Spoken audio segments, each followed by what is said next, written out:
जय हिंद बच्चों, welcome in Hindi class. I am your Hindi teacher. बच्चों, आज मैं आप सबको हिंदी नवनीत में पेज नंबर 69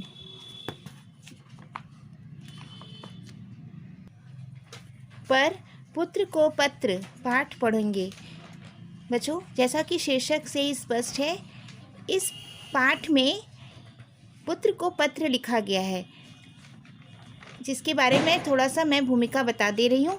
यह पत्र मोहनदास करमचंद गांधी, किसका नाम है? गांधी जी का पूरा नाम क्या था? मोहनदास करमचंद गांधी ने प्रिटोरिया यानी दक्षिण अफ्रीका के प्रिटोरिया जेल से अपने पुत्र मणिलाल गांधी को लिखा था।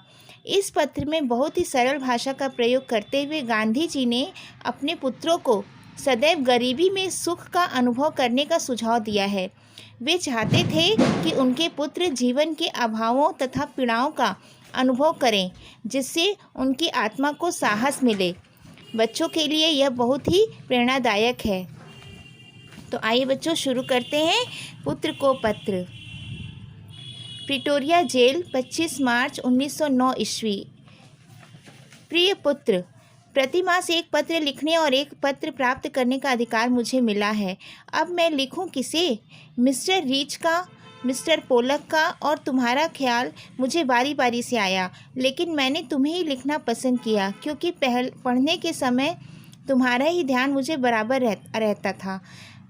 मतलब बच्चों, गांधी जी ने जब जेल में थे, जब वो दक्षिण अफ्रीका के जेल में थे, तो उस समय उस जेल का यह नियम था कि वहाँ पर महीने में एक पत्र ही उन्हें मतलब किसी अगर सगे संबंधी का आया है तो उन्हें दिया जाएगा, और एक पत्र उन्हें वह सिर्फ लिख सकते हैं।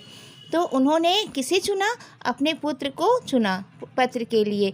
और पुत्र को ही उन्होंने पत्र में क्या क्या लिखा है अब मैं आगे बता रही हूँ। वे कहते हैं, मेरे बारे में तुम जरा भी चिंता मत करना। विशेष कुछ कहने का अधिकार मुझे नहीं है। मैं पूर्ण रूप से शांति में हूँ। आशा है बात अच्छी हो गई होंगी। मुझे मालूम है कि तुम्हारे कुछ पत्र यहाँ आए हैं, लेकिन वे मुझे नहीं दिए गए। फिर भी डिप्टी गवर्नर की उदारता से मुझे मालूम हुआ कि बा का स्वास्थ्य सुधर रहा है। क्या वे फिर से चलने फिरने लगी? बा और तुम लोग सवेरे दूध के साथ साबूदाना बराबर ले रहे होगे।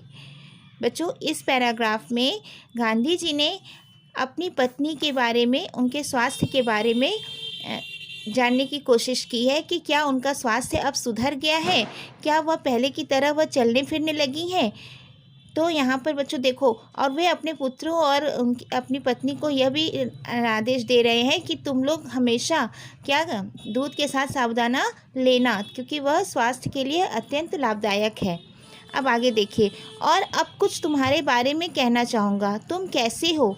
तुम पर जो जिम्मेदारी मैंने डाली है, तुम उसके सर्वथा योग्य हो और आनंद से उसे निभा रहे होगे, मुझे आशा है। मैं जानता हूँ कि तुम्हें अपनी शिक्षा के प्रति असंतोष है। जेल में मैंने खूब पढ़ा है। इससे मैं यह समझा हूँ कि केवल अक्षर ज्ञान ही शिक्षा नहीं है। सच्ची शिक्षा तो चरित्र निर्माण और कर्तव्य का बोध है। बच्चों, इस पैराग्राफ में गांधी जी ने अपने पुत्र से कहा है कि मैं शिक्षा का सही अर्थ क्या होता है। शिक्षा का सही अर्थ केवल किताबी ज्ञान नहीं है। शिक्षा, वह सही शिक्षा वही है जो चरित्र को उत्तम बनाए। मतलब अच्छे चरित्र वाले लोग ही अच्छी शिक्षा यानी योग्य कहलाते हैं। अच्छी शिक्षा के वही योग्य हैं, और जिन्हें अपने कर्तव्य का बोध होता है, यानी जब वो जो अपने कर्तव्य से पीछे नहीं हटता है, वही अच्छा और सही चरित्रवान होता है। आगे देखिए बच्चों, यदि यह दृष्टिकोण सही है और मेरे विचार से यह बिल्कुल ठीक है, तो तुम सच्ची शिक्षा प्राप्त कर रहे हो। आजकल तुम्हें अपनी बीमार माँ की सेवा का अवसर मिला है। रामदास और देवदास को भी तुम संभाल रहे हो। यदि यह काम तुम अच्छी तरह और आनंद से करते हो, तो तुम्हारी आधी शिक्षा तो इसी के द्वारा पूरी हो जाती है।